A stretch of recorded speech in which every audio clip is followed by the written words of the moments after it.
ਧੁੰਦ ਪਈ ਤੇ ਅੱਜ ਤੇਰੀ ਯਾਦ ਆਈ ਏ। ਹਰ ਤੇਰੀ ਯਾਦ ਤੇ ਨਹੀਂ ਆਈ, ਲੇਕਿਨ ਕਣਕ ਕੱਢਣ ਦਾ ਟਾਈਮ ਜ਼ਰੂਰ ਹੋ ਗਿਆ। ਅਸੀਂ ਸਵੇਰ ਉੱਠੇ ਕਣਕ ਦਾ ਬੀਨ ਲਿਆ, ਪਹੁੰਚ ਕੇ ਜ਼ਮੀਨਾਂ ਦੇ ਵਿੱਚ। ਮੇਰੇ ਨਾਲ ਚਸ਼ਬੀਰਾ ਚਾਚਾ ਅਫਜ਼ਲ ਆ, ਉਸ ਤੋਂ ਬਾਅਦ ਕਾਸ਼ੀ ਤੇ ਮੈਂ ਤੇ ਅਲੀ।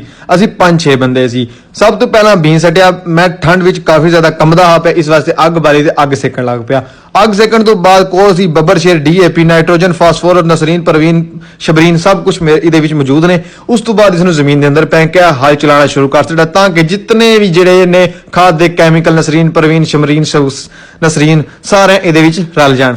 ਰਲਾਣ ਤੋਂ ਬਾਅਦ ਸਲੋ ਮੋਸ਼ਨ ਦੇ ਅੰਦਰ ਜ਼ਮੀਨ ਦੇ ਹਲ ਚਲਾਣੇ ਤੋਂ ਬਾਅਦ ਜ਼ਮੀਨ ਸਾਡੀ A to Z ਤਿਆਰ ਹੋ ਗਈ ਏ। ਇਹ ਤਾਂ ਤੁਹਾਨੂੰ ਪਤਾ ਹੈਡ ਖੋਖਰੇ ਦੇ ਵਿੱਚ ਹਰ ਚੀਜ਼ ਮੌਜੂਦ ਹੈ। ਚਵਲ ਤੋਂ ਚਵਲ ਬੰਦੇ ਤੋਂ ਲੈ ਕੇ ਨਸਲੀ ਤੋਂ ਨਸਲੀ ਬੰਦੇ ਤੱਕ ਹਰ ਚੀਜ਼ ਮੌਜੂਦ ਹੈ। ਸਾਡੇ ਪਿੰਡ ਦੇ ਵਿੱਚ ਧਨੀਆ ਪੱਕ ਗਿਆ ਹੈ। ਧਨੀਆ ਦੇ ਨਾਲ ਨਾਲ ਗੋਭੀ ਦੇ ਫੁੱਲ ਵੀ ਤਿਆਰ ਹੈ। 14 ਫਰਵਰੀ ਤੇ ਆਪਣੀ ਗਰਲਫ੍ਰੈਂਡ ਨੂੰ ਗੋਭੀ ਦਾ ਫੁੱਲ ਦੇਣ ਵਾਸਤੇ ਹੁਣ ਤੋਂ ਹੀ ਆਰਡਰ ਕਰਨਾ ਸ਼ੁਰੂ ਕਰ ਛੜੋ। 1 ਕਿੱਲਾ ਦਾਣਾ ਰਹਿ ਗਿਆ, ਉਹ ਕਲੀਅਰ ਕਰਕੇ ਉਸ ਤੋਂ